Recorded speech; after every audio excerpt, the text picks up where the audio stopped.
और उसको लाइटर से सलाई से जलाकर और जलाने के बाद भी कुछ दिखता है, उसको पढ़ रहे थे वह तांत्रिक, और उसको राख बनाकर यानी विभूत बनाकर एक कागज के टुकड़े में उनके पिताजी को देते थे। और ये चुपचाप दरवाजे पर से खड़े होकर और उस तांत्रिक के सारे नजारा को देख रहे थे। साहब श्री हरिंद्रानंद जी कहते हैं, घटना देखा तो मैं अपने पिताजी को अपने भाषा में कहा, रुपया चांदा दी और स्कूल में चांदा लागल बा, अपना भाषा। साहब कहते हैं मेरा भोजपुरी भाषा है, मैं अपनी भाषा में उनको कहा कि का ऐसे ऐसे लोगों के पेट में पड़े हुए हैं, हमको दीजिए 1 रुपया, स्कूल में चंदा लगा होगा 1 रुपया। उनके पिताजी कहते जाइए जाइए हम स्नान कर रही है से आप हमको 1 रुपया दीजिए। वो 1 रुपया, वो 1 रुपया चंदा लेते हैं और चले जाते हैं सरस्वती पूजा मनाने। आज सरस्वती पूजा मनाकर जैसे ही संध्या के बेला में आते हैं, वह तांत्रिक खाना वाना खाकर दरवाजे पर बैठे हुए थे। पहले नहीं देखिए घर होता है, घर के आगे बैठा का होता है, वहीं पर बैठे हुए थे। और उसी समय श्री हरिंद्रानंद जी का संध्या के बेला में घर में प्रवेश होता है। वह तांत्रिक इनको बुलाता है, बाबू इधर सुनिए, हमको एगो खरिका लाकर दे दीजिए। वो तांत्रिक हरिंद्रानंद जी से कहता है।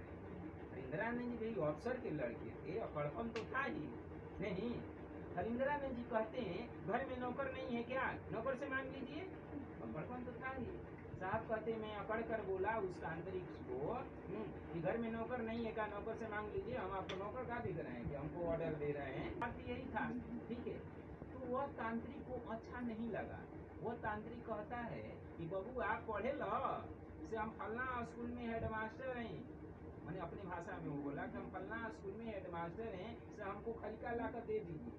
वो अपना हेडमास्टर वाला रूप अपना है, हाँ अंकल जी इतनी से छोटी से बालक है, अब हमको पढ़ रहा है, वो अपना अपना फर्ज साहब को लगा कि जी मैं तो गलत बोल गया, ये तो हेडमास्टर है, मैं तो समझ रहा था कि ये तंत्र मंत्र जादू करने वाला आदमी है। हाँ फिर भी साहब कहते हैं कि फिर भी हमको एक शरारत हुई, वहीं पर झाड़ू वाड़ू रखा हुआ। कहते हैं कि मैं अपने आंखों से देखा वह तांत्रिक लकड़ी के टुकड़े को लिया और वही मेरे सामने बरामदे में फेंक दिया, और जैसे ही लकड़ी का टुकड़ा बरामदे में गिरा, वह सांप बनकर रेंगने लगा।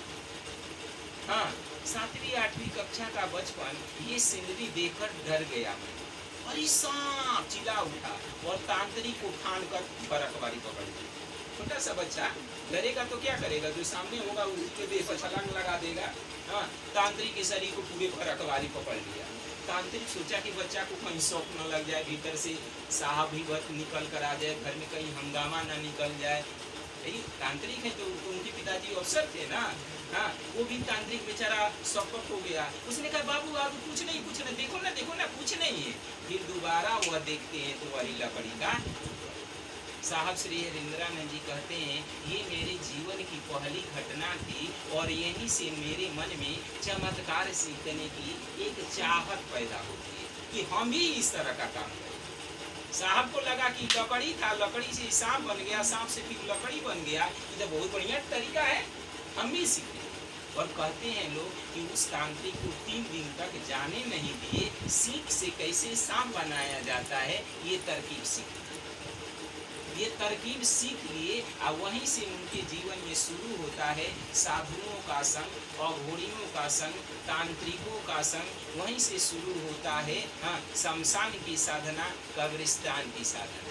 दिन में योग की साधना करते थे और रात में शमशान कब्रिस्तान की साधना करते थे। एक दिन शमशान जाते थे तो दूसरे दिन कब्रिस्तान जाया करते थे, और ये क्रम लगातार 15 साल तक चलता रहा।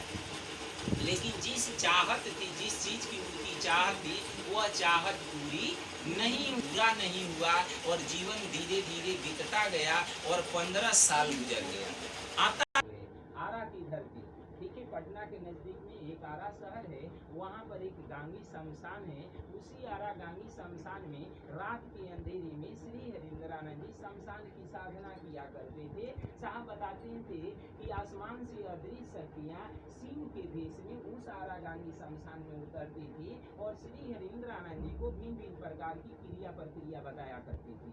साहब कहते हैं सीधा साधा इंसान, मैं उन शक्तियों को शिव समझता था या शिव की शक्तियाँ समझकर उसको श्रद्धा देता था, उस पर विश्वास करता था। लेकिन एक दिन उन अदृश्य शक्तियों ने मेरे साथ धोखा दिया। जो शिव के कुछ ना कुछ सीख जाऊंगा। लेकिन साहब ये भी कहते हैं कि किसी के संग में आप कुछ दिन तक रह लीजिएगा तो हकीकत आपको पता चल जाएगा। नहीं, अब किसी साधु के साथ में आप रहिएगा कुछ दिन तक के नीचे इधर बहुत जुएरी है, भंगेरी है, इसका तो रूप चरित्र इसका ठीक नहीं है। कब जब उसके संग में रहने लगेगा तब साहब को भी लगा कि बापी बापी आसमान से अदृश्य शक्तियाँ शिव के देश में दिखती है, लेकिन शिव जैसा ये है नहीं। पहले लगता था इनको शिव होगा या शिव का गण होगा, लेकिन उनकी आचरण से, उसके कृत से इनको शंका हुआ साहब श्री हरिंद्रानंद जी को। और साहब कहते हैं कि जब मुझको उसके आचरण व्यवहार से शंका हुआ तो रात के अंधेरों में मैं पूछ बैठा कि आप कौन? उन अदृश्य शक्तियों ने कहा मैं महापरि। जब इन्होंने कहा कि आप कौन, इनको शंका हुआ तो रात के अंधेरों में पूछे तो उन शक्तियों ने कहा मैं महापरि। साहब कहते हैं कि 15 साल की साधना मुझको भंग हो गई। नतीजा परिणाम यह निकला कि साधना बताने वालों के प्रति उनके मन में घृणा पैदा हो गई, नफरत पैदा हो गई, वितृष्णा पैदा हो गई। साहब कहते हैं कि उस आरागामी शमशान में 2 बजे मैं रात में बैठा हुआ था, अकेले, कोई नहीं था भैया। वहाँ नवंबर माह का रात था और अकेले मैं 2 बजे बैठा हूँ और अपने पिछले जीवन पर पश्चाताप कर रहा हूँ, हाथ मल रहा हूँ कि 15 सालों में मैंने क्या किया। एक अफसर का लड़का होकर चला था कुछ सीखने के लिए, लेकिन धरती के लोगों ने मुझको क्या दिया? सारे लोगों ने मुझको ठगा, सारे लोगों ने मुझको धोखा दिया। अब मैं कहाँ जाऊँगा? मेरे संग में पढ़ने वाला लड़का कोई डॉक्टर बन गया, कोई इंजीनियर, एक शिक्षा पदाधिकारी का लड़का होकर चला था कुछ सीखने के लिए, लेकिन धरती के लोगों ने मुझको क्या दिया, क्या पाया, क्या खोया? इसी के बारे में ये चमत्कार सीखने की चाहत में कोई कमी नहीं आई थी। चमत्कार करने के लिए जीवन में गुरु चाहिए था। अब गुरु बनाए तो किनको बनाए? को देख लिए थे, आसमान के लोगों को देख लिए थे, अब वह किनको गुरु बनाए? बचपन में सुन रखा था कि गुरु भगवान होते हैं, साधु अघोरियों के द्वारा सुना था कि गुरु भगवान होते हैं और तत्क्षण उनके मन में